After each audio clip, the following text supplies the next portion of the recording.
Herzlichen Dank für die Einladung hier zu Ihnen nach Luxemburg. Ich freue mich sehr, hier zu sein. Wir sind so ein bisschen heute schon im Austausch gewesen, auch über die kirchliche Situation hier in Luxemburg, die für uns aus deutscher Perspektive natürlich spannend ist und genau viel Aufmerksamkeit verdient. Ich möchte Sie einladen, sich auf ein Themenfeld einzulassen, das hier mit heilsame Verunsicherung überschrieben ist. Und Sie merken daran schon, dass ich den Begriff der Verunsicherung positiv verwende, für diejenigen, die so ein bisschen sich fragen, was ist eigentlich so der Hintergrund von diesem Wolfgang Beck aus Norddeutschland. Im Hintergrund steht, was schon dieser positive Verunsicherungsbegriff deutlich macht, dass ich so ein bisschen mit der französischen Postmoderne beschäftigt bin. Jean-Luc Nancy, aber auch der Italiener Gianni Vattimo stehen möglicherweise so ein bisschen bei mir im Hintergrund. Aber das kann vielleicht ja dann auch Gesprächsthema sein im Anschluss an das Referat, das ich Ihnen gerne vorstellen möchte und über das wir möglicherweise dann hinterher ins Gespräch kommen, aber vielleicht ja auch in die Diskussion einsteigen. Ich hoffe, Sie stimmen nicht allem zu, was ich Ihnen so vorlege. Ja, die Aufregung, sehr geehrte Damen und Herren, in diesen Wochen im Vorfeld des Advents 2019 ist gerade in der deutschen katholischen Kirche groß. Die Deutsche Bischofskonferenz und die VertreterInnen des Zentralkomitees der deutschen Katholiken bereiten sich in Deutschland auf den sogenannten synodalen Weg vor. Sicherlich haben einige von Ihnen das intensiver verfolgt. Die Bischofskonferenz in Deutschland hat sich gerade erst in der letzten Woche noch einmal intensiv damit beschäftigt. Die Aufregung ist dabei groß und es gibt immer wieder Einwürfe in die bereits jetzt ziemlich hitzig geführten Debatten, dass es der Kirche, nicht nur in Deutschland, eigentlich könnte man sagen in ganz Europa, dass es der Kirche, den Theologinnen und den Kirchenmitgliedern doch eigentlich nicht nur um strukturelle Veränderungen der Kirche, um Reformen der Kirche gehen dürfe, sondern doch eigentlich primär um die Evangelisierung. Das ist so ein ganz zentrales Wort, die Evangelisierung, das immer wieder fällt in solchen Debatten und wo man eigentlich ein bisschen genauer hinschauen müsste, was eigentlich konkret damit gemeint ist. Was in der letzten Woche, das einfach nochmal als Einschub übersehen wurde, ist, dass die Bischofskonferenz sich nicht nur mit dem synodalen Weg beschäftigt hat, sondern auch ein eigenes Positionspapier zu Fragen der Globalisierung und Mission veröffentlicht hat. Das ist öffentlich überhaupt nicht wahrgenommen worden und hat die Bischöfe ein bisschen geärgert. Da merken Sie schon das Anliegen, strukturelle Reformdebatten eigentlich doch auch zumindest begleiten zu wollen mit Fragen der Glaubensverkündigung, sagen wir mal so im weitesten Sinn.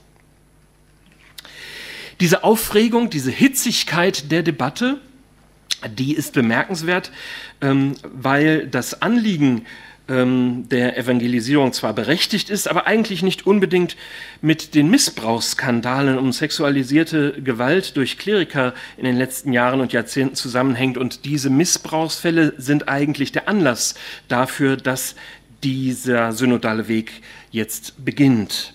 Ich habe gesprochen von dieser Verbindung von Strukturdebatten über Kirchenreformen, die natürlich auch in Deutschland anstehen, mit dem Anliegen, Evangelisierung neu zu denken oder Fragen der Glaubensverkündigung neu zu denken.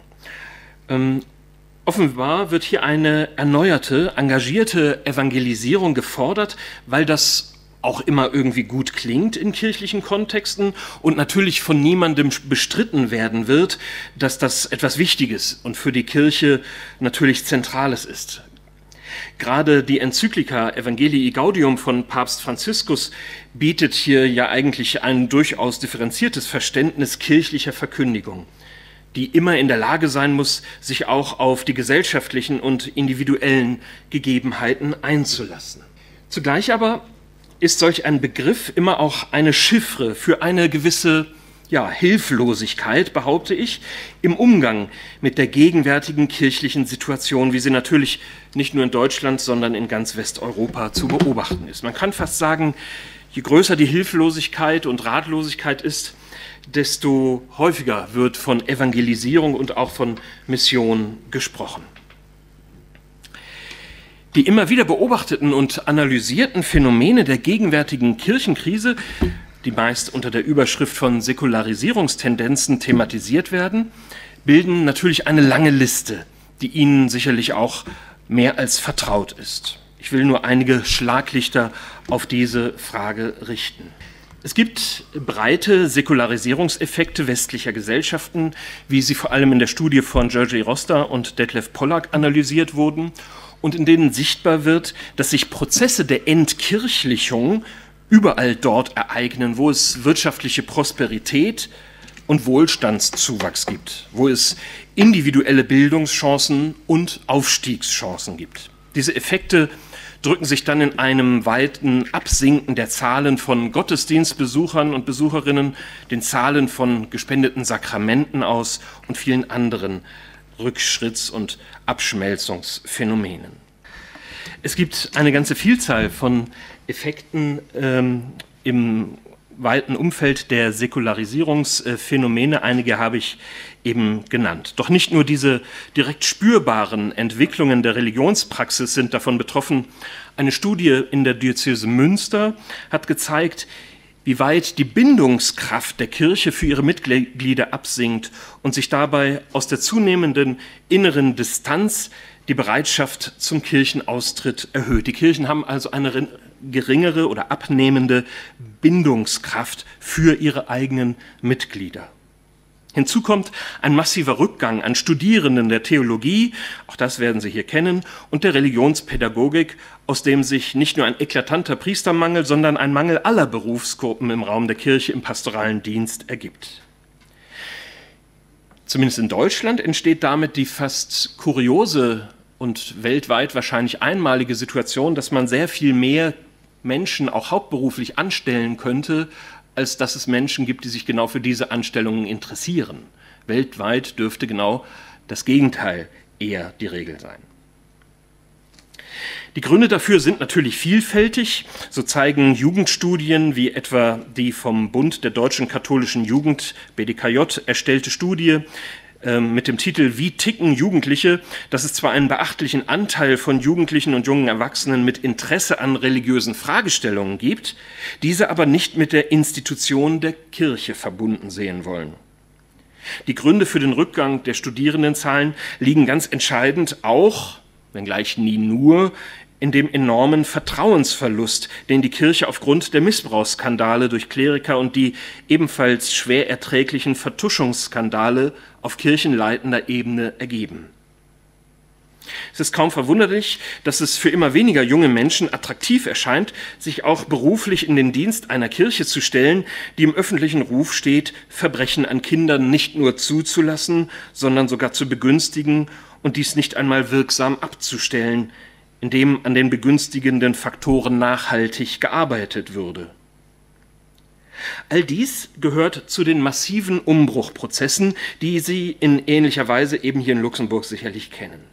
Hinzu kommt, insbesondere in den nord- und ostdeutschen Diözesen, ein zunehmender finanzieller Druck, der sich aus dem demografischen Wandel der Gesamtgesellschaft, aus der besonderen Überalterung der Kirchenmitglieder und aus den Austrittszahlen aus der Kirche ergeben. Dass dieses Problem bislang in den west- und süddeutschen Diözesen weniger zu beobachten ist, liegt vor allem an dem spezifisch deutschen Finanzierungsmodell, das Sie sicher kennen und vielleicht ein bisschen neidisch auch drauf schauen in diesen Jahren. Es verhindert aber vor allem die Wahrnehmung der massiven Kirchenkrise und der gesellschaftlichen Säkularisierungseffekte, denn die Krise ist dadurch nur weniger sichtbar, sie ist nicht weniger massiv. Hinzu kommt, dass auch die Art der Kirchenmitgliedschaft, des persönlichen Glaubens in seinem Bezug zur Gemeinschaft der Glaubenden und der Institution Kirche einem nachhaltigen Wandel unterliegt. So gibt es nur einen kleinen Teil, unter 10% der Kirchenmitglieder, die sich an den Idealvorstellungen eines sonntäglichen Gottesdienstbesuches orientieren. Viele reduzieren ihren Bezug zum sakramentalen Leben der Kirche auf den Empfang der Kasualien. In Deutschland gibt es eine Studie, die sich mit diesen sogenannten Kasualienfrommen beschäftigt. Immerhin etabliert sich im Umgang mit diesen Menschen und diesen Gruppierungen in der Kirche mittlerweile eine zunehmende Sensibilität, sodass es hoffentlich immer seltener zu der Unterscheidung von richtigen Katholiken und lauen Katholiken oder kirchennahen und kirchenfernen kommt, bei denen die Frage ja vor allem ist, wer entfernt sich eigentlich von wem? Häufig eben doch vor allem die Institution der Kirche von den Lebensrealitäten der Zeitgenossen und Genossinnen. Da dürfte also ein zunehmendes Problembewusstsein vorherrschen. Hinzu kommt ein zunehmend individualisierter und auch kreativer Umgang mit der eigenen Kirchenzugehörigkeit. Menschen entscheiden sehr unterschiedlich, wie, wann und wo sie sich als katholisch verstehen.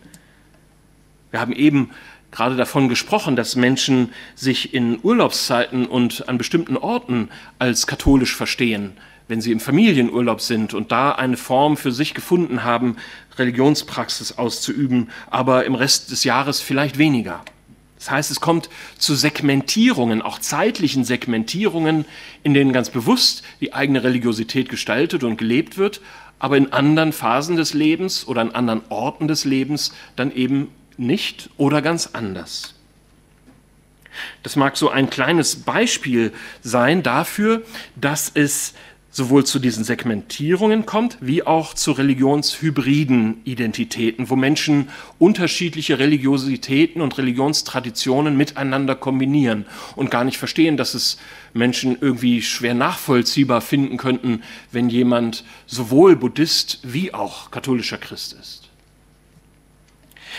Es ließe sich auch von Studierenden erzählen, die nur bei ihren Heimatbesuchen, bei der Familie einen Gottesdienst besuchen und sich als katholische Christen vielleicht verstehen, aber an ihrem Studienort nie auf die Idee kämen, ihre katholische Glaubenspraxis auszuleben. Es ließe sich aber auch von Senioren und Seniorinnen berichten, die in der Nähe ihrer erwachsenen Kinder umziehen und damit auch gleich die religiöse Praxis beenden. Denn sie sind ja nicht mehr da, wo ihre angestammte Gemeinde ist, vielleicht nach einem Umzug im hohen Alter, und damit erlischt manchmal auch die Religionspraxis. Menschen gestalten ihre religiöse Praxis und ihren Bezug zur Kirche also nicht nur sehr unterschiedlich und, das wäre ja auch positiv zu würdigen, erfreulich selbstbestimmt, sie bilden damit auch eigene Glaubensbiografien und Glaubensmodelle aus, die ihrer Lebenssituation entsprechen, aber die nicht unbedingt den Idealmustern kirchlichen Lebens entsprechen muss. Das wird insbesondere bei Menschen deutlich, die sich eben als religionshybrid bezeichnen, weil sie ganz unterschiedliche Traditionen, die vielleicht traditionell als widersprüchlich oder gegensätzlich eingeschätzt worden waren, miteinander kombinieren.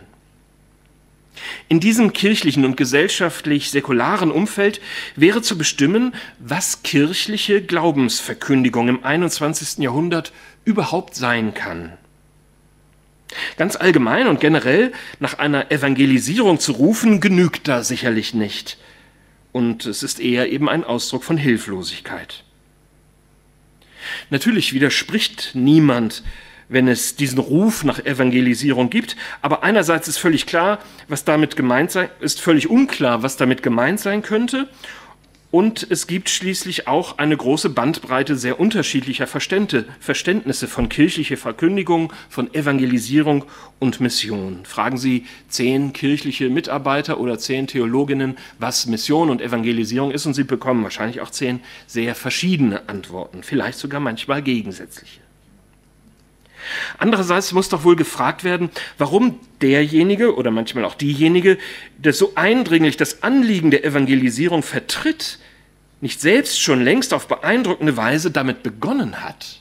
Es scheint so, dass es zwar diesen Ruf nach Evangelisierung gibt, aber relativ wenig Ansätze, diesen Ruf auch in ein praktisches Handeln umzusetzen.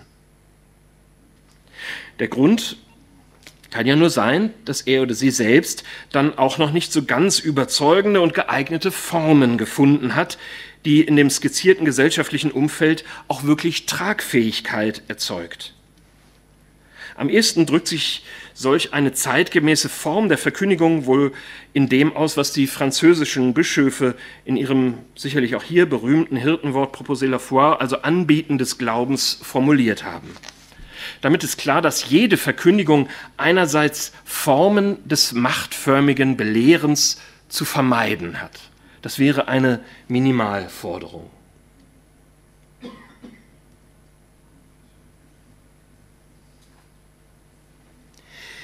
Die Person, die den christlichen Glauben verkündet, hat sich also selbst in einen Modus der Schwäche zu geben, hat sich den Zeitgenossen und Genossinnen und Mitmenschen mit der christlichen Botschaft nicht gegenüber oder gegen sie zu stellen, sondern nach Gaudium et Spes in den Sorgen und Nöten, Freuden und Hoffnungen an die Seite der Menschen zu stellen. Diese grundlegende Verschiebung hat der Salzburger Dogmatiker Sander in einem großen Gaudium et Spes Kommentar als Ortswechsel analysiert. Mit ihm wird das Interesse an den Lebenssituationen der Menschen, an der Gegenwartskultur und an den gesellschaftlichen Herausforderungen nicht vorrangig deshalb nötig, weil es eben ein strategisches Interesse daran geben könnte, sondern weil es ein solidarisches Interesse in dem Wissen gibt, dass die Kirche ihre eigenen zentralen theologischen Aussagen in diesen Lebenskontexten der Menschen immer wieder neu entdecken muss. Das heißt, die Gesellschaft, in der Christen leben, ist für Theologen deshalb interessant, nicht weil sie die Botschaft da hinein verkünden, sondern weil sie die Botschaft da heraus lernen können. Und das dreht sozusagen die Perspektive um 180 Grad. Kirchliche Verkündigung besteht dann nicht daraus, dass etwas bereits Vorhandenes, etwas Gewusstes oder in einem Katechismus katalogisiertes nur in einer neuen Form verpackt sein muss und moderner vermittelt werden müsste, sondern kirchliche Verkündigung beginnt dann in einer Grundhaltung des Lernens, die besonders markant in Gaudium et Spes, der Pastoralkonstitution, Kapitel 44 von den Konzilsvätern in Erinnerung gerufen wurde. Da heißt es nämlich, dass die Kirche zu lernen hat, selbst von ihren Feinden. Selbst da ist noch die Möglichkeit des Lernens zu identifizieren, wo eigentlich Konfrontationen zu beobachten und zu erleben sind. Das ist ein wesentlicher Ansatz, die Kirche als lernende Organisation zu verstehen. Dann ist aber natürlich erkenntnistheoretisch zu fragen, wie überhaupt neues Wissen oder neue Erkenntnis entstehen kann. Wie geht das, wenn Menschen Neues lernen und nicht nur das, was ein anderer schon wusste, für sich neu übernehmen? Was auch zeitweise wichtig sein kann, aber ja noch nichts wirklich Neues wäre. In der Beschäftigung mit dieser zunächst allgemeinen Frage, es wird noch ein bisschen konkreter, keine Sorge, kann der Ansatz des Pragmatismus von Charles Sanders Peirce hilfreich sein. Der würdigt zunächst die klassischen Ansätze von Deduktion und Induktion. Deduktion heißt, dass sich auf die Vermittlung des bereits vorhandenen Wissens ausgerichtet wird. Der eine weiß etwas und erzählt es den anderen in der Hoffnung, dass die das schon irgendwie schlucken werden oder irgendwie für interessant und wichtig erachten könnten. Dagegen stellt die Induktion eine Spiegelung dieses Vorgehens dar und fragt nach dem Frage- und Erfahrungshorizonten von Menschen, an die sich möglicherweise anknüpfen lässt. Also die Haltung, erst einmal zu fragen, womit beschäftigen sich denn die Menschen überhaupt, bevor ich irgendwie mit Belehrungen anfangen könnte. In beiden sehr klassischen Ansätzen kommt es allerdings nicht zu einem Ausbruch aus dem bereits Vorhandenen. Es kommt nicht aus einem vorhandenen Wissen bei der Deduktion und nicht aus dem vorhandenen Erfahrungen bei der Induktion. Deshalb entwickelt Charles Sanders Peirce, bereits genannt, das Konzept der Abduktion. In ihrem Zentrum steht eine Irritation, in der formulierte Antworten auf nicht gestellte Fragen passen. Das heißt, Menschen stellen Fragen und jemand antwortet, ohne dass die Antwort irgendwie zur Frage passen könnte. Das kennen wahrscheinlich einige aus dem Unterricht, vielleicht auch aus dem Studium oder anderen Situationen. Antwort und Frage passen nicht zusammen, aber das muss nicht heißen, dass die Antwort falsch ist. Sie ist nur nicht passgenau. Wo also Frage und Antwort schlichtweg nicht kompatibel sind, da entsteht vor allem eins: Sprachlosigkeit. Die ist für Peirce das Entscheidende, das konstitutive Element für das Entstehen neuer Erkenntnisse. Die Sprachlosigkeit, die Peirce als aktives Musing, also nicht nur als erlittene, peinliche Stille versteht, sondern als bewusst gesuchte Stille, ist Ausdruck einer Irritation und Verunsicherung. Mit Peirce lässt sich also sagen, dass neues Wissen, neue Erkenntnis nur dort entsteht, wo Menschen auch mal sprachlos sind und irritiert. Und das lässt sich natürlich auf Fragen einer lernenden Institution und lernenden Kirche übertragen. Denn das wäre ein Indiz dafür, dass sie das Erlebte nicht gleich mit den bereits vorhandenen Mustern potenzieller Antworten in Bezug setzen können, sondern sich und anderen erstmal eingestehen müssen, dass ein geeigneter Umgang mit dem Erlebten erst noch entwickelt werden muss, dass es eine gewisse Hilflosigkeit und Erfahrung von Schwäche gibt. Eine Einordnung, gar eine Erklärung oder Lösung ist also zu dem Zeitpunkt der Sprachlosigkeit noch gar nicht vorstellbar. Und wo Kirche als lernende Organisation verstanden wird, da bräuchte es dementsprechend solche Erfahrungen der Sprachlosigkeit, in der die verschiedenen Akteure im Prozess des genannten Musing erstmal beginnen, die erlebte Gegenwart zu verstehen und sich auf sie einzulassen. Es bedeutet noch lange, keine Antworten auf die Fragen der Zeit paraten zu haben. Es bedeutet, eine wirkliche Verunsicherung zuzulassen und das nicht als beleidigende Kränkung zu erleben. Wie schwer diese lernende Haltung im Raum der Kirche zu etablieren ist, lässt sich schon daran ablesen, dass es immer wieder bis in die Gegenwart Ansätze gibt, kirchliche Verkündigung doch nur in einem deduktiven, also belehrenden Sinn zu verstehen. Daneben gibt es insbesondere in den korrelativen Ansätzen der Religionspädagogik auch ein Bemühen um induktive Ansätze, in dem zunächst Gegenwartsphänomene wahrgenommen werden, also nach den Zeichen der Zeit durchaus auch gefragt wird. Oder eben die je spezifische Situation von Menschen und Gruppen betrachtet wird und wahrgenommen wird. Das hat alles seine gute Berechtigung. Dass es diese Ansätze bis hinein in die lehramtlichen Verlautbarungen der Nachkonzilszeit immer wieder gibt, bildet jedoch auch ein Ringen unterschiedlicher Haltungen ab, die ja auch einzelnen Menschen im eigenen Agieren immer wieder bei sich oder anderen beobachten können. Dann gibt es aber natürlich Gegenwartsphänomene, die in besonderer Weise das gesellschaftliche Zusammenleben prägen. Das gilt im 21. Jahrhundert gerade für Fragen der Digitalität und der Medien, auf die ich hier näher eingehen möchte, weil sie eben auf mehreren Ebenen für kirchlich-pastorales Agieren von großer Bedeutung sind. Insbesondere natürlich für die zentrale Frage der kirchlichen Verkündigung. Es gibt keine Verkündigung, die nicht sich auf dieses Themenfeld von Medien und Digitalität einzulassen bereit ist. Zunächst lässt sich sagen, dass in der Gegenwart kein gesellschaftlicher Bereich von Fragen der Digitalität ausgenommen ist.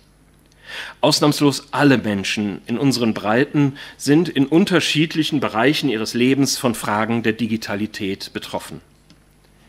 Ich kann das ganz gut an einem etwas extremen Beispiel in meiner eigenen Familie veranschaulichen. Meine eigenen Eltern haben lange Zeit keine E-Mails empfangen und mein Vater hat nie eine E-Mail-Adresse besessen. Aber mittlerweile, weil er schon betagter ist und wir uns in der Familie etwas Sorgen machen, ob er immer den Heimweg findet, wenn es dunkel wird, hat er ein Notrufsystem, das über Digitaltechnik funktioniert und über die ich natürlich dann über das Smartphone auch sehen kann, wo er sich gegebenenfalls aufhält. Also auch Menschen, die eigentlich keine Affinität zu digitalen Medien haben, sind längst von digitaler Technik und digitalen Fragen berührt, spätestens wenn ihre eigene Patientenakte beim Arzt digitalisiert bearbeitet wird. Das sind also Beispiele für eine indirekte, weitgehend unbewusste Nutzung des Internets, wie sie auch bei sogenannten Internet der Dinge anschaulich wird. Ich weiß nicht, wer von Ihnen schon alles zu Hause einen Staubsauger hat, der sich über WhatsApp ansteuern lässt und dann schon mal die Arbeit beginnt, während Sie noch hier heute Abend sitzen. Dürften schon mehrere sein. Nicht alles etabliert sich so schnell wie manche Alltagstechnik und schon gar nicht so schnell, wie es manche Entwicklungsabteilungen und Wirtschaftsunternehmen sich erhofft haben. Aber die Tendenz, dass nicht nur Menschen, sondern potenziell alle Dinge soziale Interaktion miteinander betreiben können, wie dies zuerst von Bruno Latour vertreten wurde, wird hier schon bereits erkennbar.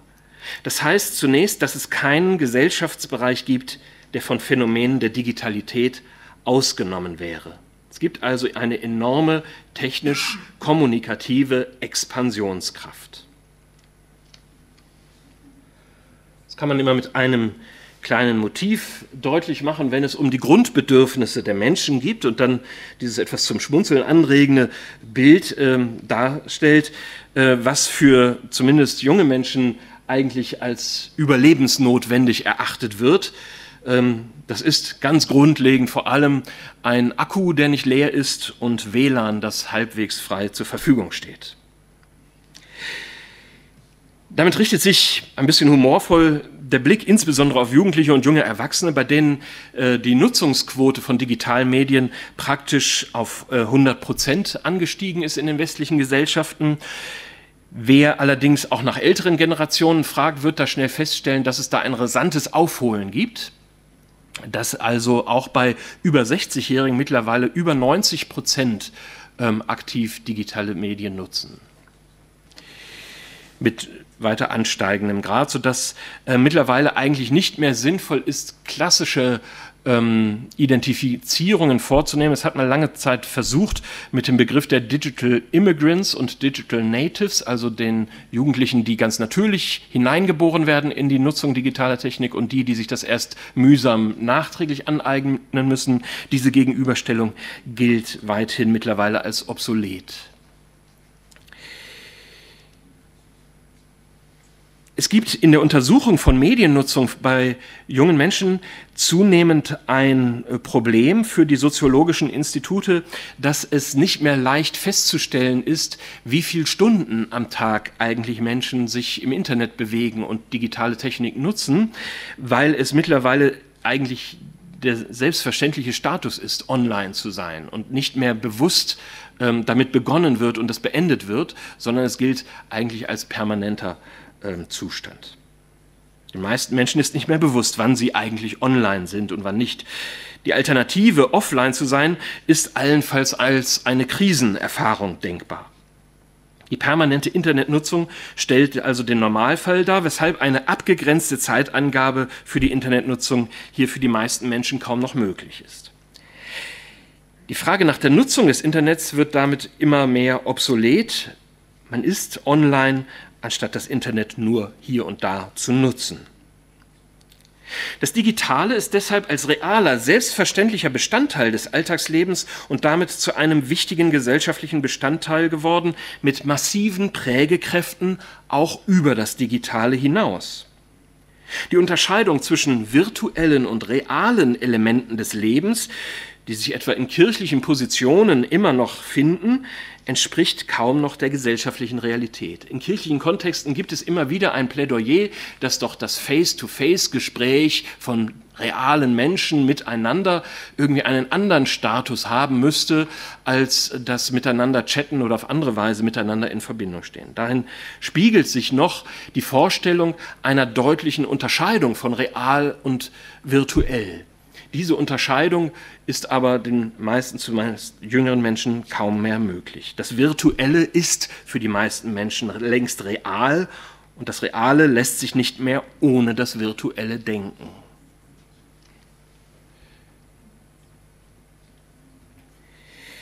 Nun werden nicht nur die gesellschaftlichen Elemente der Moderne, sondern gerade deren plurale Steigerungen der Komplexität meist als Postmoderne bezeichnet. Das heißt, dass das Leben komplizierter ist. Es wird.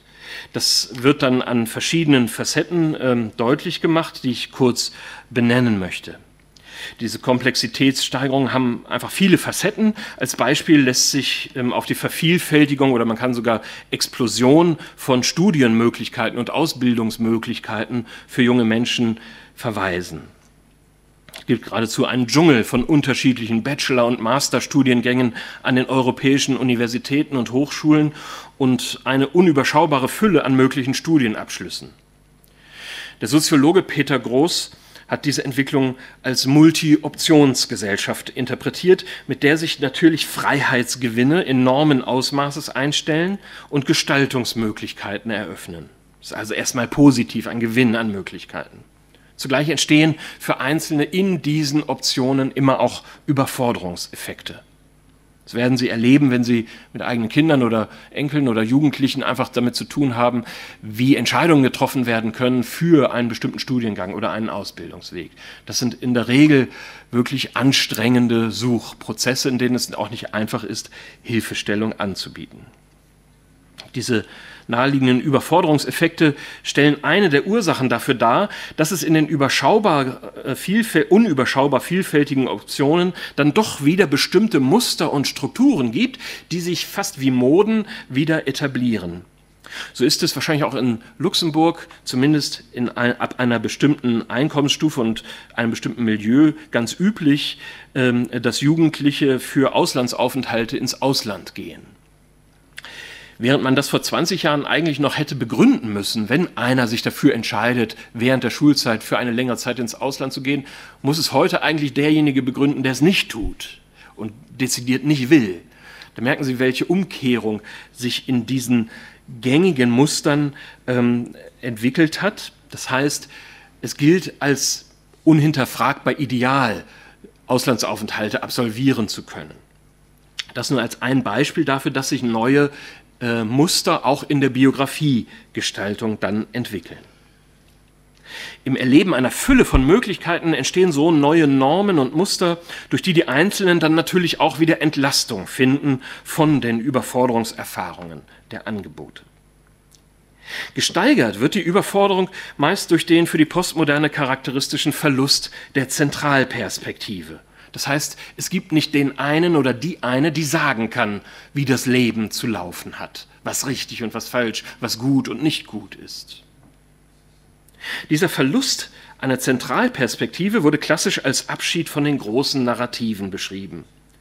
Das bedeutet auch, dass es nicht die eine Instanz, die eine Autorität oder die eine Erklärung gibt, um mit der erlebten Komplexität des Lebens umgehen zu können. Das Wechselspiel von Komplexitätssteigerungen einerseits und dem Verlust von deutenden Zentralperspektiven andererseits erzeugt in der Regel Verunsicherung. Ob das heilsame Verunsicherungen und lustvolle Verunsicherungen sind, die als Aufbruch zu einem Abenteuer und einer neuen Entdeckung empfunden werden, oder destruktiv belastende Verunsicherungen, die neue Formen der Angst hervorbringen, wie sie etwa von der US-amerikanischen Soziologin Martha Nussbaum oder als gesellschaftliches Strukturphänomen von Heinz Bude beschrieben wurden, das ist natürlich offen. Es bildet die Grundlage dafür, ob auch digitale Entwicklungen eher mit Ressentiments oder mit der Lust an der Unübersichtlichkeit begleitet werden. Das kann jeder für sich oder bei sich selbst ja auch immer wieder reflektieren. Gibt es bei mir selbst vielleicht ja auch so einen Bedarf an Struktur und Sicherheit in den Lebensbereichen, die ich als unübersichtlich möglicherweise wahrnehme?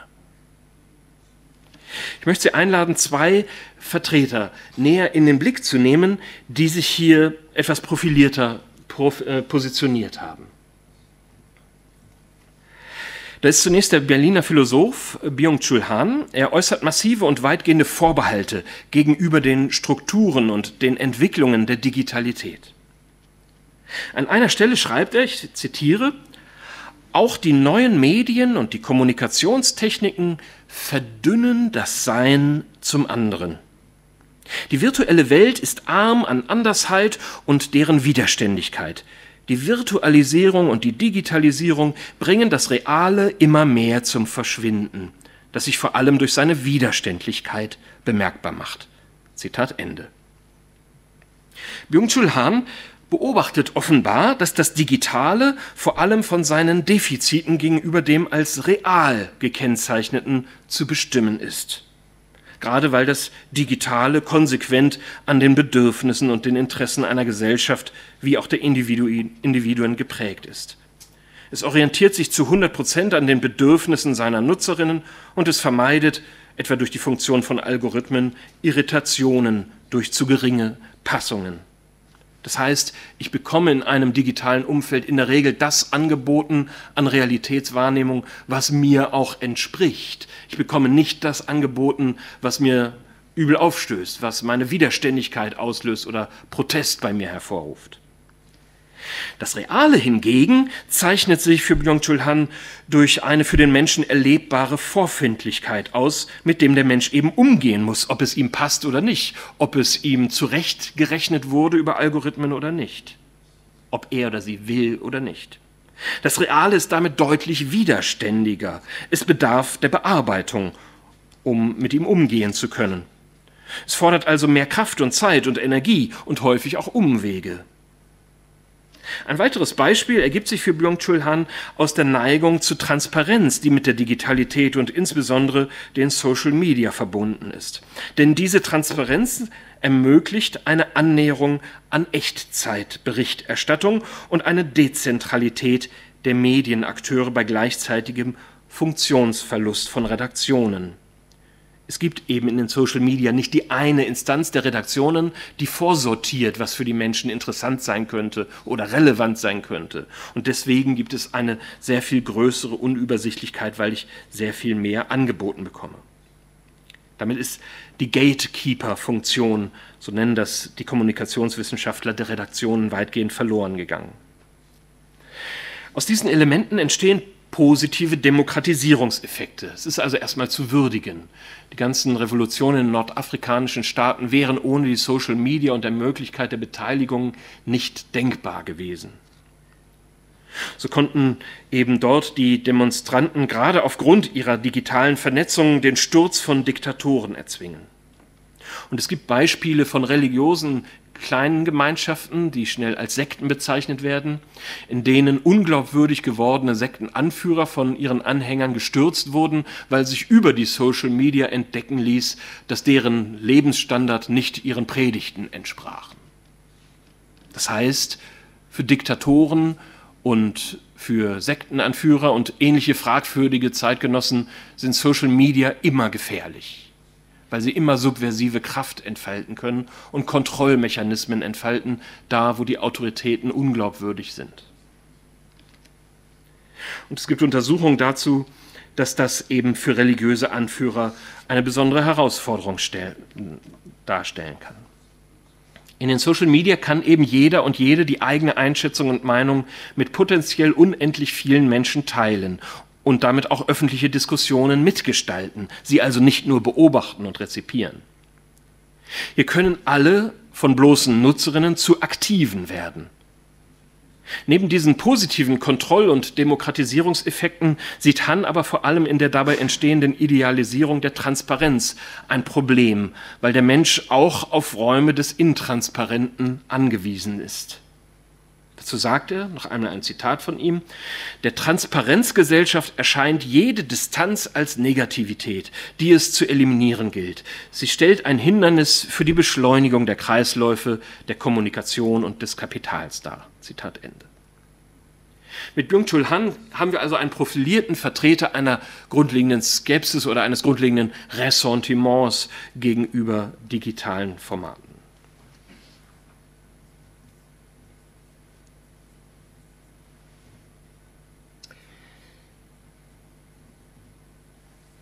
Eine Alternative zu dem eben vorgestellten, geprägten Blick bildet der Münchner Soziologe Armin Nassé, den ich sehr schätze. Geprägt von der Systemtheorie plädiert er generell für einen gelassenen Umgang mit erlebbaren Unübersichtlichkeiten. Gelassener, so sagt er, das heißt nicht ohne Überforderung, aber ohne die Erwartung an eine Gesamtordnung. Gelassenheit ist schon mal ein wichtiges Wort in diesem Zusammenhang. Er sieht die Sehnsucht vieler Menschen aus den erlebten Überforderungserfahrungen, eine Sehnsucht nach Ordnung abzuleiten. Sehr menschlich, wenn die Unordnung und Unübersichtlichkeit überfordert.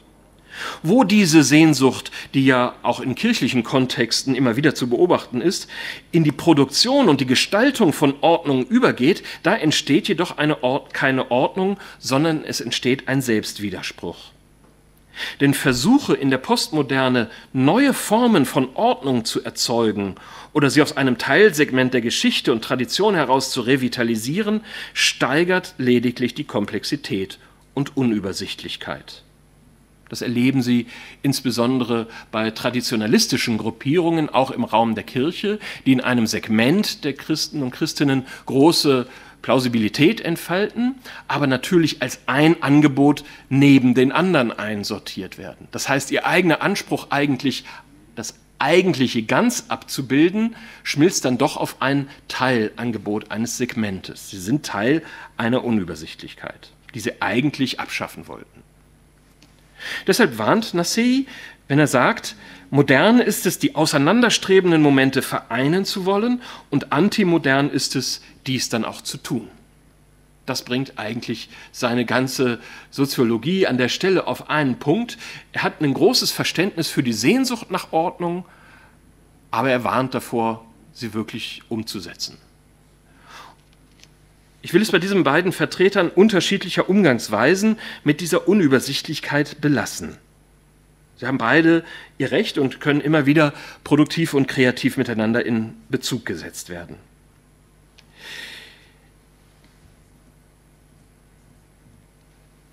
Es genügt hier zunächst, dass auch gesellschaftliches Agieren zwischen diesen beiden Polen changiert.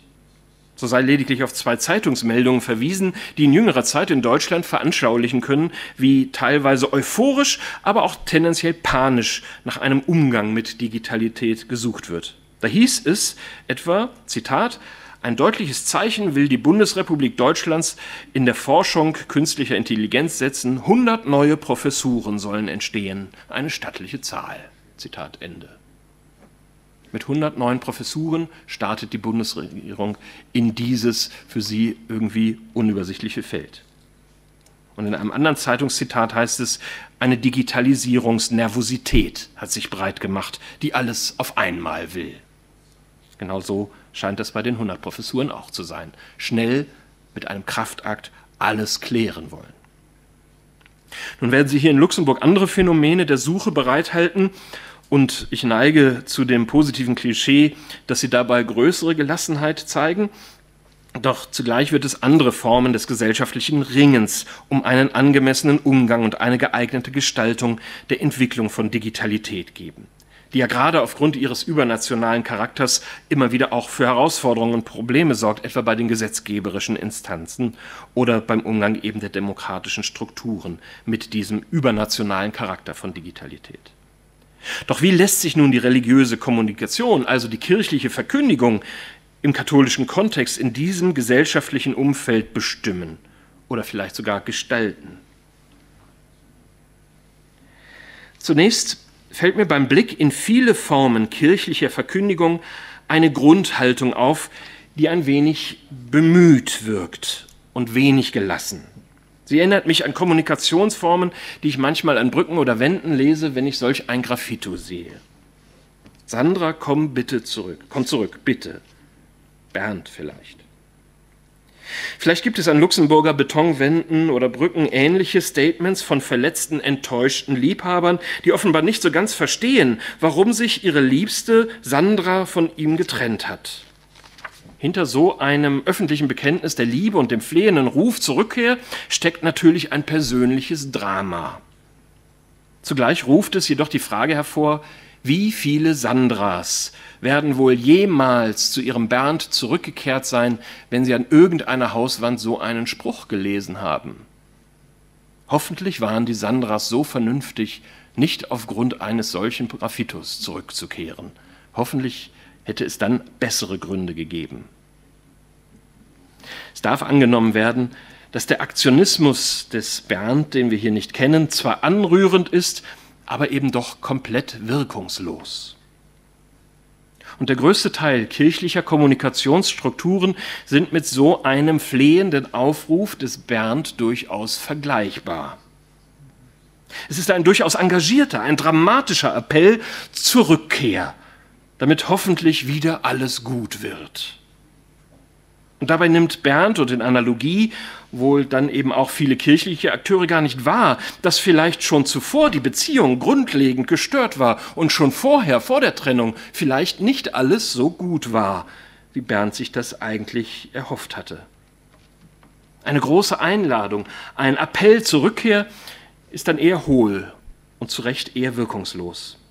Der bloße Ruf zur Rückkehr, wie er für eine ganze Reihe von Ansätzen der Rede von Evangelisierung und Mission in einem vormodernen Verständnis eigen ist, gleicht so einem verzweifelten Appell, der bloß der eigenen Zufriedenheit mit sich selbst, der kirchenpolitischen Positionierung oder vielleicht auch der eigenen Psychohygiene dienen mag, aber eben Wirkungslosigkeit bereits mit einkalkuliert. Bloßer Aktionismus bringt Sandra nicht zurück. Und bloßer Aktionismus gewinnt auch niemanden für diese Kirche, wenn es so ein bloßer Appell zur Rückkehr ist. Dementsprechend lassen sich kirchliche Positionierungen zur Digitalität und neu entstehenden Medienformaten beobachten, die hier kurz benannt sein sollen, bevor ich dann auch eine Alternative vorstellen möchte. Ich will nicht nur destruktiv sein, keine Sorge.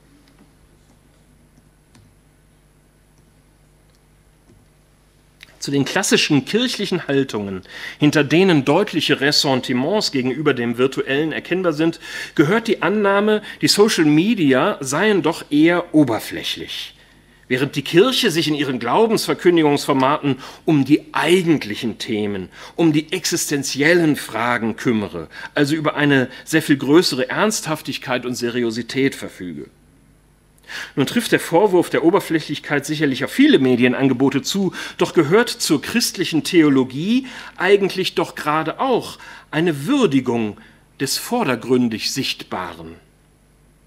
Wer je in einer bayerischen oder österreichischen Barockkirche über lebensgroße Stuckfiguren gestaunt hat und dann hinter die Kulissen geschaut hat, der wird sich eingestehen müssen, dass das liturgische Theatrum Sacrum mit großem Umfang und Aufwand vom Spiel mit dem Oberflächlichen geprägt ist. Der positive Zugang zum Oberflächlichen ist uns im katholischen Kontext eigentlich eigen. Darauf mit Ressentiment zu schauen, ist ein katholischer Selbstwiderspruch. Das Vordergründige und Oberflächliche ist nicht per se schlecht. Es kann sogar Heiliges andeuten. Gerade für das katholische Selbstverständnis gilt, das Oberflächliche ist zu würdigen. Weitere kirchliche Ressentiments lassen sich finden, wenn es in kirchlichen Kontexten Anfragen an die pluralen und heterogenen Meinungsäußerungen gibt. Da kann ja jeder seine Meinung kundtun, hat mal ein Bischof gesagt zu mir, voller Entsetzen. Und ich konnte das Entsetzen irgendwie nicht so teilen. Wir beobachten in Deutschland seit etwa 5 Jahren, dass es im Bereich der Bischofskonferenz das Entstehen einer neuen Kommunikationsstruktur gibt. Und da heißt es dann immer wieder, muss denn unbedingt jeder seine Meinung äußern von den Bischöfen? Muss denn unbedingt jeder Interviews geben? Die Vielstimmigkeit gilt dann einigen als schwer erträgliches Durcheinander. Erstaunlich in einer demokratischen Gesellschaft. Nicht ganz kompatibel. Dabei ist nämlich das Durcheinander ebenfalls ein Beispiel für Komplexitätssteigerung. Wo es Vielstimmigkeit gibt, lässt sich eben nicht mehr so einfach sagen, was die eine katholische und kirchliche Position, die eine Linie ist. Da gibt es nicht nur die eine Theologie, die eine Ethik, die eine Einschätzung zu einer gesellschaftlichen Frage. In einem demokratischen Gesellschaftsumfeld gilt genau das als normale Voraussetzung für Meinungsbildungsprozesse, nicht für unerträgliche Unübersichtlichkeit. Ein drittes Problem kirchlicher Kommunikation lässt sich darin ausmachen, dass Verkündigung schnell die Mechanismen und Formen des Marketings übernimmt und zum kirchlichen Institutionenmarketing mutiert. Wo jedoch Werbung für die Kirche, egal ob für die Pfarrei vor Ort, für das Bistum oder eine kirchliche Einrichtung vorgenommen wird, da kann man das als legitim betrachten. Aber es ist eben etwas anderes als die Verkündigung des Evangeliums. Die Institution und die Werbung für die Institution ist noch keine Verkündigung des Evangeliums. Sie kann dazu hinführen, sie kann davon Bestandteil sein, aber sie kann nicht mit dem Evangelium deckungsgleich werden. Immer wieder lassen sich solche Fehlformen beobachten, in denen kirchliche Akteure meinen, ihre Werbung für die Kirche sei schon per se Glaubensverkündigung. Das ist dann vor allem tragisch, weil es hier eben zur Verwechslung von Kirche und Evangelium kommt und einer behaupteten Deckungsgleichheit.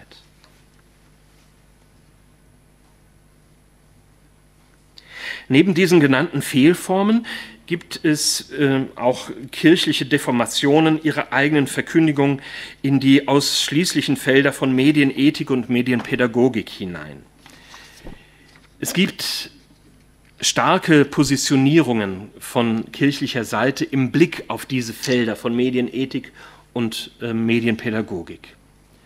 Natürlich ist die Medienethik ein wichtiges Segment der theologischen Sozialethik und wird etwa durch die Veröffentlichung der Schrift Virtualität und Inszenierung der Deutschen Bischofskonferenz aus dem Jahr 2011 vertreten. Und auch die Medienpädagogik hat hier im nahen Mainz mit einer Arbeitsstelle der Bischofskonferenz, einer Clearingstelle und dem Positionspapier Medien, Bildung und Teilhabegerechtigkeit aus dem Jahr 2016 ein solides Fundament. Beides ist wichtig und hochprofessionell vertreten in den theologischen Diskursen. Man muss es schließlich als wichtigen Teil der Aufgabe der Kirche betrachten, insbesondere in der Begleitung von jungen Menschen, auch medienpädagogisches Bewusstsein zu stärken. Doch eine Reduktion auf diese Arbeitsfelder wäre problematisch, insofern ja die Kirche als Ganze von der sie umgebenden Gesellschaft zu lernen hat, indem sie sich mit den Zeitgenossen zu solidarisieren hat und mit ihnen gemeinsam nach den Zeichen der Zeit fragt. Ich würde also mit dem Philosophen Hans Joas gerne immer davor warnen, Kirche zu einer bloßen Moralagentur zu deformieren, die nur sagt, was richtig und gut ist, was sie empfehlen kann und was nicht. Stattdessen kommt es immer wieder zu der Beobachtung, dass kirchliche Positionen sich darauf beschränken, vor Gefahren zu warnen und Fehlformen zu beklagen. Diese Gefahren bestehen zwar, aber es ist natürlich grotesk, wenn kirchliches Agieren auf solche eine Warnungsfunktion reduziert würde. Das wäre mit einer Analogie zu vergleichen, die ich Ihnen dazu vorstellen möchte. Stellen Sie sich die Fankurve in einem Fußballstadion vor und machen Sie sich klar, dass über die Gefahren des Alkoholismus oder des Alkohols generell natürlich immer aufzuklären ist. Das ist ein wichtiges Anliegen, aber wer das in der Fankurve versucht, erlebt erstmal wenig Spaß dabei. Und die entscheidende Frage der Haltung ist stattdessen, gibt es geeignete Orte und Zeiten für warnendes Agieren und wo gibt es die Notwendigkeit, sich auch darauf einzulassen auf eine Situation. So wie die Fankurve im Fußballstadion nicht der Ort und nicht der Zeitpunkt ist, über die Gefahren des Alkohols zu debattieren, so sind andere gesellschaftliche Felder nicht die Zeit und Orte, über die Gefahren der Digitalität zu sprechen. Demgegenüber sei hier auf ein für das Verständnis der Social Media zentrales Element der fahrtischen Kommunikation verwiesen. Was ist damit gemeint? Wer von Ihnen mit kleinen Kindern in der Familie zu tun hat, einige haben das, weiß, wie bedeutsam es ist, einander anzusehen, sich zu versichern, dass die Mutter oder der Vater noch da ist, vielleicht im Supermarkt, wo man schnell mal den Überblick verliert, oder miteinander in Berührung zu sein, sich an der Hand zu halten, um sicher zu sein, dass nichts Gefährliches passiert. All das wäre fahrtische Kommunikation. Das heißt, die Grundlegung einer Beziehungsebene, bei der ich mich des anderen und seiner Anwesenheit versichere. Das Anschauen und das Angeschautsein ist für die Gestaltung menschlicher Beziehungen natürlich immer von großer Bedeutung. Es ermöglicht gegenseitiges Vertrauen und dann auch das Einlassen auf die Themen des anderen oder der anderen. Im Umfeld fahrtischer Kommunikation wird erkennbar, dass gerade auch religiöse Kommunikation gerade nicht vorrangig auf die Vermittlung bestimmter Inhalte von Lehrsätzen ausgerichtet sein kann, sondern auf die Gestaltung tragfähiger zwischenmenschlicher Beziehungen. Erst wo die Beziehungsebene auf überzeugende Weise gestaltet wird, da entsteht die Möglichkeit, Inhalte beiderseitig diskursiv zu gestalten. Wenn kirchliche Akteure sich auf diese Ebene fahrtischer Kommunikation mit ihren Zeitgenossinnen und ihrer Gegenwartsgesellschaft einzulassen bereit sind, dann drückt sich dies in einem Interesse am Zustand dieser Gesellschaft aus und erfordert also auch soziologische Reflexionen.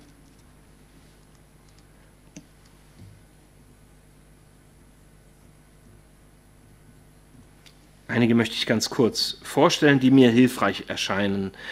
Sollen die Ansätze von Felix Stalder mit dem Buch zur Kultur der Digitalität, Roberto Szymanowski mit dem Buch Facebook-Gesellschaft, Mario Perniola mit dem Buch Vom katholischen Fühlen und zuletzt das Buch von Christian Wosnitzki, ein kleines Heftchen, Wer hat Angst vor Gemeinschaft sein? Ich werde das nur ganz kurz benennen, keine Sorge. Zunächst Felix Stalder. Felix Stalder verdeutlicht, dass Digitalität nicht nur eine Medienthematik ist, sondern eine gesamtgesellschaftliche Kulturfrage mit 3 markanten Elementen, die für alle gesellschaftlichen Felder zunehmend prägend sein dürften. Es sind erstens Referenzialität, nach der alle zur Verfügung stehenden Informationen von allen Menschen in kreativen Prozessen zerlegt und neu kombiniert werden können.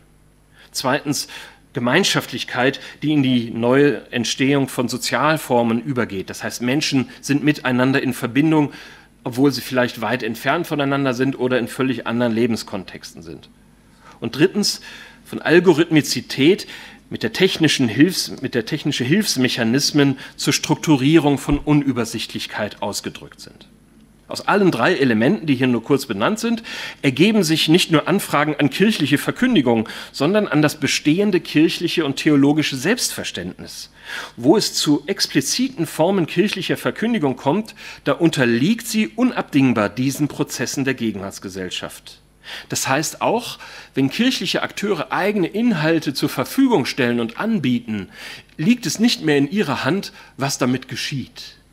Das heißt, sie verlieren die Deutungshoheit über die angebotenen Inhalte. Sie müssen damit leben, dass die Menschen irgendwas damit machen, was ihnen vielleicht auch gar nicht behagt. Oder neue Kombinationen von Themen und Inhalten erzeugen. Und das ist nicht gefährlich, sondern das ist das normale Risiko einer Kommunikation, die ihre eigenen Inhalte anbietet, zur Diskussion stellt. Für die darin entstehenden Rekombination mag ein kleines anschauliches Beispiel einer Kirchengemeinde hilfreich sein. Es ist eine Kirchengemeinde in Westdeutschland, die zu Weihnachten sich vorgenommen hat, Plakate in ihrem Stadtteil aufhängen zu lassen mit einem QR-Code und einer Internetseite, auf der dann die Weihnachtsgottesdienste zu finden waren. Gott wird Mensch.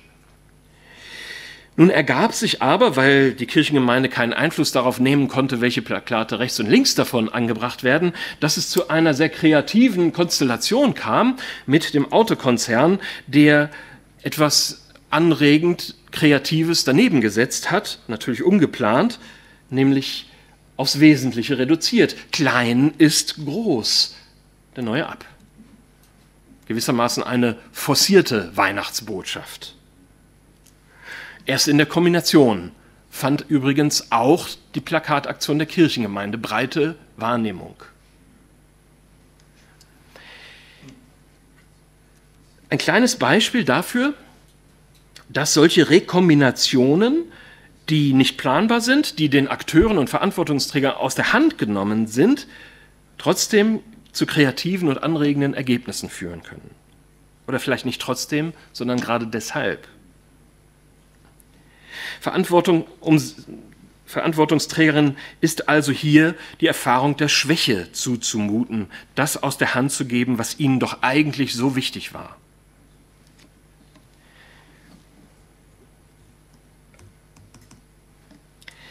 Im Blick auf Fragen der Verkündigung entsteht hier eine Entmonopolisierung von Kontrollmechanismen. Es kann eben nicht mehr der eine Akteur bestimmen, was mit der Botschaft passiert und wie sie ausgeformt und gestaltet wird. Es kommt zu einer Steigerung von Partizipationsofferten, weil alle mitmachen können, bei denen alle Beteiligten die Möglichkeit der Mitgestaltung bekommen. Dazu gibt es etwa das Beispiel einer Kirchengemeinde in Norddeutschland, die einmal im Monat ihren Sonntagsgottesdienst mit der Möglichkeit anbietet, die Predigt durch ein Gespräch von Mitfeiernden untereinander zu setzen. Alle sind dann eingeladen, sich mit Kleingruppen im Kirchraum zusammenzusetzen und die Predigt zu gestalten für ihre Kleingruppe aus 4, 5 Leuten. Ich finde ein interessanter Ansatz, um hier auch eine liturgische Monopolstellung mal zu hinterfragen. Vielleicht nicht der Weisheit letzter Schluss, aber ein Anfang. Es bedeutet auch, dass es drittens keine Deutungshoheit über die eigenen Glaubenstraditionen und deren Rekombinationen gibt. Das heißt, es kommt einfach nicht mehr darauf an, ob irgendeine Instanz beurteilt, ob etwas noch katholisch ist oder nicht mehr katholisch ist. Die Plausibilität solch einer Instanz dürfte dabei schwinden. Und es entsteht eine diskursive Kultur, die einerseits die Mitgestaltung öffentlicher Diskurse ermöglicht, andererseits der Gesellschaft die Möglichkeit gibt, auch den kirchlichen Akteuren Themen fortzusetzen. Das heißt, aus den gesellschaftlichen Diskursen ergeben sich Themen, mit denen sich kirchliche Verkündigung zu beschäftigen hat. Wir kennen das sehr stark im Bereich der neuen politischen Theologie oder in der evangelischen Theologie gibt es ähnliche Ansätze in der öffentlichen Theologie, mit dem Anspruch aufzutreten, man könne gesellschaftliche Diskurse mitgestalten, müsse die sozialethisch prägen, wenn es vor allem um moralisch sensible Themen geht. Das hat seine volle Berechtigung. Aber wenn Kirche und Theologie mit diesem Anspruch auftritt, muss auch das Gegenteil erlaubt sein. Dann muss auch gesellschaftliche Öffentlichkeit die Möglichkeit haben, der Kirche Themen vorzusetzen. Und wir haben genau das in dem Kontext von Missbrauchsproblematiken erlebt. Die hätten sich nicht so forciert entwickeln können, wenn nicht gesellschaftliche Öffentlichkeiten diese Themen immer wieder eingefordert hätten. Das heißt, Kirche verdankt der Erfahrung von Schwäche, dass sie sich in ihren zentralen Anliegen auch weiterentwickeln kann. Wenn da Ansätze zu beobachten sind, das sozusagen als eine feindselige Konfrontation zu betrachten, ist das immer auch zum Schaden der eigenen kirchlichen Inhalte.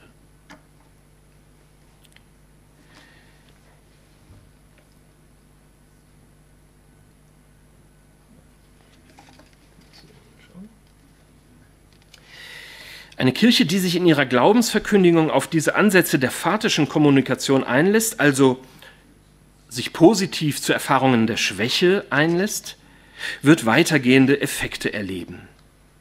Sie geht also ein Risiko ein und erlebt eine Chance zu ekklasiogenetischen Weiterentwicklung, das heißt zu kirchlichen und kirchenentwicklerischen Irritationen. Zu diesen Effekten gehört etwa, dass nicht mehr klar ist und eindeutig abzugrenzen ist, wer eigentlich zur Kirche dazugehört und wer nicht. Das ist eine Problematik, die zu unterschiedlichen Zeiten auf verschiedene Weise ja beantwortet wurde. Ganz klassisch theologisch würde man sagen, natürlich, wer getauft und gefirmt ist, gehört irgendwie zur Kirche. In der Gemeindetheologie ging man dann dazu über zu sagen, naja, wenn man nur getauft ist, genügt sich. Man muss sich schon noch ehrenamtlich engagieren und irgendwie über 20 Jahre mindestens in Gremien gesessen haben und auch Bierzelte mitgeschleppt haben. Dann gehört man vielleicht dazu. Ja, da merken Sie schon, dass es so eine forcierte Bestimmung der Zugehörigkeitsgrenzen gibt. Die entwickeln aber in der Gegenwart immer weniger Plausibilität, beziehungsweise die Menschen übernehmen es eigenständig zu bestimmen, ob und wie sie wo dazugehören wollen. Als Pfarrer habe ich Kirchenmitglieder erlebt, die hoch engagiert waren und bei denen sich erst im Gespräch einige Zeit später herausgestellt war, dass gar keine Taufe stattgefunden hatte und die gar nicht katholische Christen waren oder eben auch gar nicht getauft. Und ich habe mal einen Mann, der seit Jahrzehnten sich in der Gemeinde engagierte und auch am Gottesdienst rege teilnahm, gefragt, ob das nicht doch irgendwie ein Thema mal sei, das man mal miteinander erörtern könne oder ob man das nicht irgendwie bearbeiten sollte. Und der sagte, ach nein, ist schon in Ordnung, braucht er nicht. Und damit war das Thema vorbei und der Pfarrer hatte keine Chance mehr, irgendetwas dazu anzufragen. Das heißt, es gibt eine ganz hohe, selbstverwaltete Autonomie in der Bestimmung dessen, was angemessen ist und was nicht. Und das Auftreten mit dem Anspruch zu sagen, das sei irgendwie nicht theologisch in Ordnung, ist schwer vermittelbar, bis gar nicht vermittelbar in solchen Kontexten. Zu definieren, was Menschen aufgrund ihrer Zahlung von Kirchensteuern, von mir aus auch im deutschen Modell, aufgrund ihrer formalen Registrierung oder auch aufgrund von Sakramentenempfang oder eines Bekenntnisses irgendwie dazugehören, bildet die Fluidität der Zugehörigkeit eben nur unzureichend ab. Stattdessen wird es eine individuell ausgestaltete Bestimmung der eigenen Zugehörigkeit geben. Und das ist etwas, was durch die Prägungen in einer Kultur der Digitalität weiter forciert wird. Zugehörigkeit wird zwischen zwei Polen definiert, einem Believing without Belonging und einem Belonging without Believing. Es gibt eben auch die Kirchenmitglieder, die nicht gläubig sind. aber hoch verdient und honorig und engagiert. Schon jetzt differenzieren auch katholische Christen, die von sich sagen, dass sie sich als Mitglied der Kirche verstehen, die Art ihrer Zugehörigkeit sehr individuell. Das zeigt sich eben in variierenden Formen der Religionspraxis und in den variierenden Zustimmungsformen gegenüber lehramtlichen Aussagen und Glaubenstraditionen. Der Soziologe Christian Wosnitzki, ich hatte auf das Buch eben noch hingewiesen, sieht diese Differenzierungsprozesse als ein typisches Merkmal aller Formen von Gemeinschaft in der Postmoderne, sodass eben eine Aussage über eine Zugehörigkeit durch weitere Identitätsklärungen ergänzt wird. Er spricht in Anlehnung an den Philosophen Jean-Luc Nancy vom Assoziieren und Dissoziieren. Das heißt, Menschen bestimmen sehr unterschiedlich ihren Grad der Zugehörigkeit zu einer Religionsgemeinschaft. Sie bestimmen sehr individuell, ob sie für eine bestimmte Dauer dazugehören möchten oder sich dazugehörig empfinden. Und sie bestimmen auch, wann das für sie nicht mehr angemessen ist oder gerade nicht angemessen. Und damit übernehmen Menschen zunehmend Elemente der sogenannten Szenesoziologie zur Bestimmung ihres Gemeinschaftsverhältnisses. Die Herausforderung dieser Entwicklung liegt in der abnehmenden Eindeutigkeit.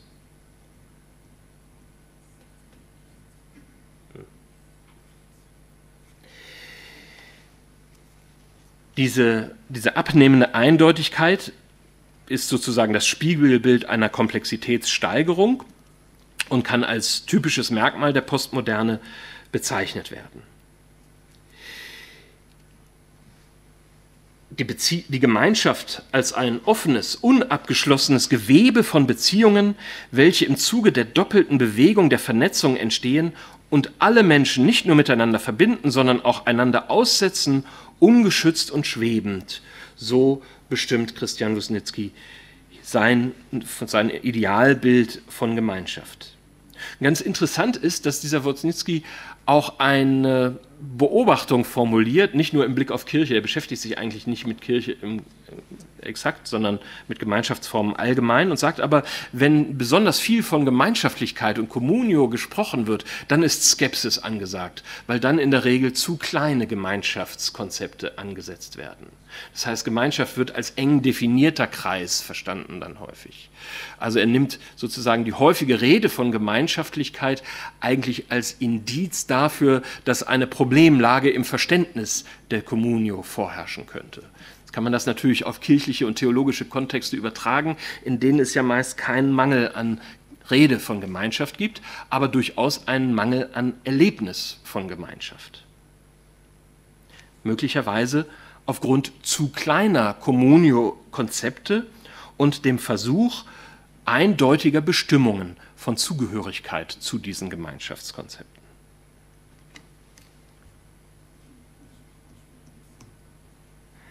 Wenn sich mit dem Einlassen kirchlicher Verkündigung auf die Dynamiken der Digitalität natürlich dann Herausforderungen und Chancen für kirchliche Entwicklungen ergeben, dann werden auch Potenziale für ein kirchliches Selbstverständnis als lernende Organisation erkennbar. Dazu gehört, dass insbesondere in den Social-Media-Formaten die Möglichkeit geboten ist, Formen der Nähe zu einzelnen kirchlichen Akteuren und Akteurinnen zu entwickeln. Ein Beispiel bietet der Erzbischof von Hamburg, der einen eigenen WhatsApp-Kanal betreibt. Wahrscheinlich muss er den demnächst aufgrund kirchenrechtlicher Bestimmungen wieder einstellen. Aber immerhin über mehrere Jahre hatte dieser WhatsApp-Kanal größeren Erfolg. Kirchliche Verkündigung verbindet sich hier eng mit dem Anspruch, auch die Person, die ihren Glauben anbietet und vorstellt, zu kennen. Und das ist ein Element, das nach dem Soziologen Ramon Reichert eigentlich zu jedem aktuellen professionellen Medienagieren dazugehört, nicht nur Sachthemen zu bearbeiten, sondern Themen immer in Bezug zu setzen zu konkreten Personen, die ihre Persönlichkeit, ihr Ich zu erkennen geben. Und dieser Ramon Reichert, der untersucht das ganz anschaulich an Schminktutorials. Nun werden die wenigsten hier im Raum wahrscheinlich sich intensiv und regelmäßig mit Schminktutorials beschäftigen, bei denen sie lernen können, wie sie sich irgendwie gut schminken. Aber das Genre der Schminktutorials gehört interessanterweise zu den erfolgreichsten auf YouTube. Auch weil sich damit natürlich Geld verdienen lässt. Das heißt, sie sind in der Regel hochprofessionell erstellt und haben in der Regel eine Protagonistin, die sich vor den heimischen Spiegel im Badezimmer stellt und dann so ganz nah am Spiegel das Schminken irgendwie praktiziert und damit auch Tipps gibt. Und das, was so improvisiert nach heimischem Badezimmer aussieht, ist natürlich längst hochprofessionell in Studios produziert. Aber dahinter steckt die Erkenntnis, es muss das Angebot größtmöglicher Nähe geben, bis hinein in den intimen Bereich eines Badezimmers, um auch die eigene Persönlichkeit sozusagen anzubieten als Beziehungsangebot für Menschen.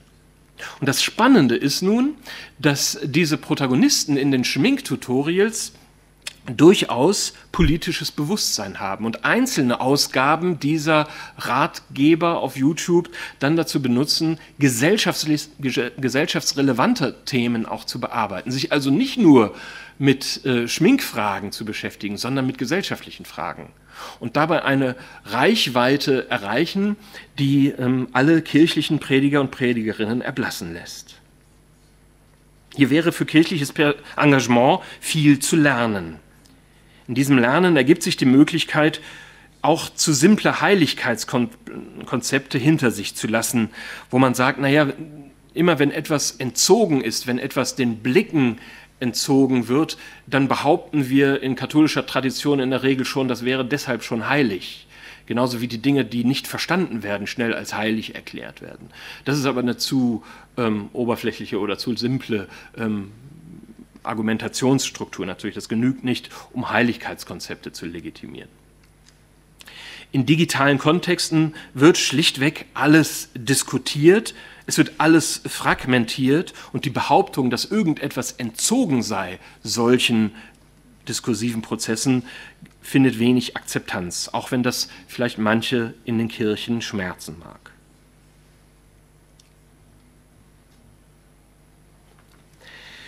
Und nicht zuletzt kann Kirche hier auch eine neue Wertschätzung gegenüber ihren eigenen Stärken lernen. Dazu sei als Beispiel auf eine Erinnerungskultur verwiesen, die ja bis in die eucharistische Praxis das Leben der kirchlichen Gemeinschaft prägt. Man könnte sagen, kaum etwas ist so wichtig für katholische Theologie wie Fragen des Erinnerns.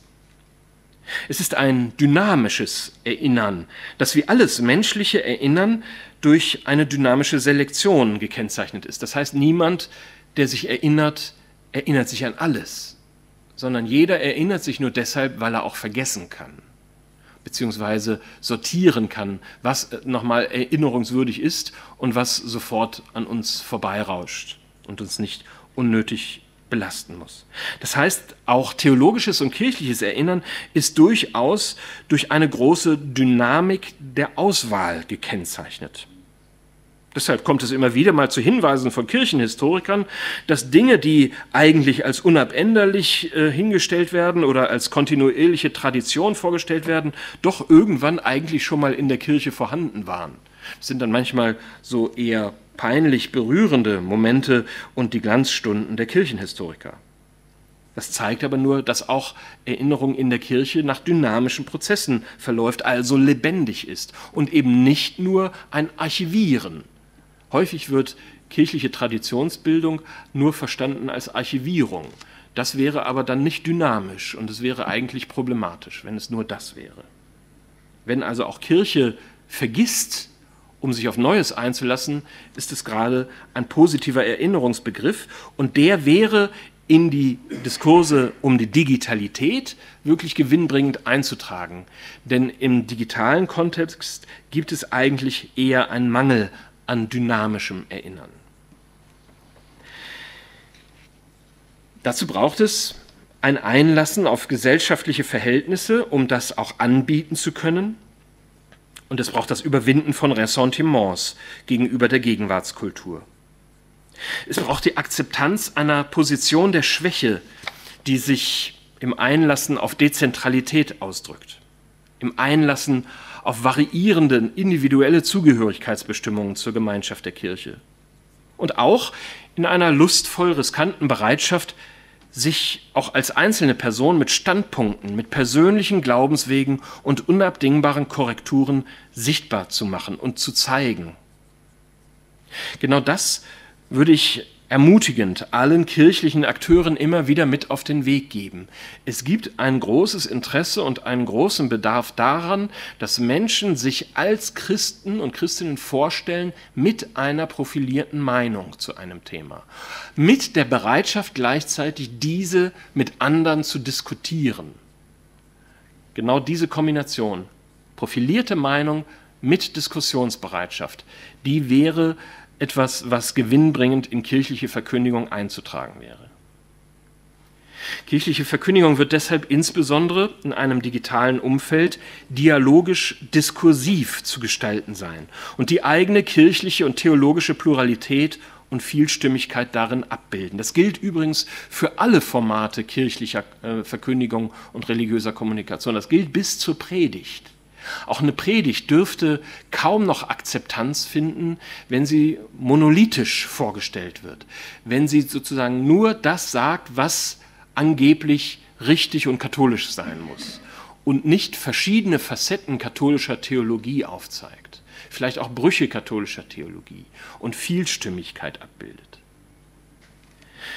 Sie wird in Redlichkeit auf die Behauptung von Kontinuitätsfiktionen verzichten, also immer dann, wenn es heißt, das war schon immer so oder das ist katholische Tradition, gilt es auch aufmerksam zu werden, ob das nicht eine bloße Kontinuitätsfiktion ist. Und sie wird auf Homogenitätskonstruktionen verzichten. Das heißt, darauf verzichten zu behaupten, dass das Katholische leicht zu definieren und zu bestimmen sei.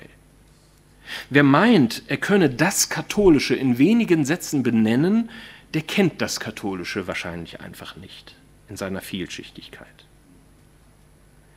Und es braucht die Bereitschaft, sich in den Themen der Gesellschaft zu platzieren, sich von gesellschaftlichen Diskursen anfragen zu lassen und dabei auf ein solidarisches Beziehungsgeschehen zu den Mitmenschen.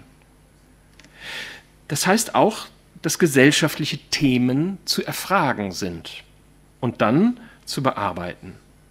Das heißt, kirchliche Akteure bestimmen nicht, welche Themen wichtig sind, sondern fragen, was die Themen einer Gesellschaft sind, um dann Evangelium und Glaube mit diesen Gegenwartsfragen in Bezug zu setzen. Fehlt diese Bereitschaft, Evangelium und Existenz miteinander kreativ in Bezug zu setzen, verkommt kirchliche Verkündigung zur Skurrilität. Erst in dieser Beziehung zwischen Gegenwartsfragen und Evangelium als Fragen des Glaubens wird es möglich, Relevanz aufzuzeigen für den christlichen Glauben.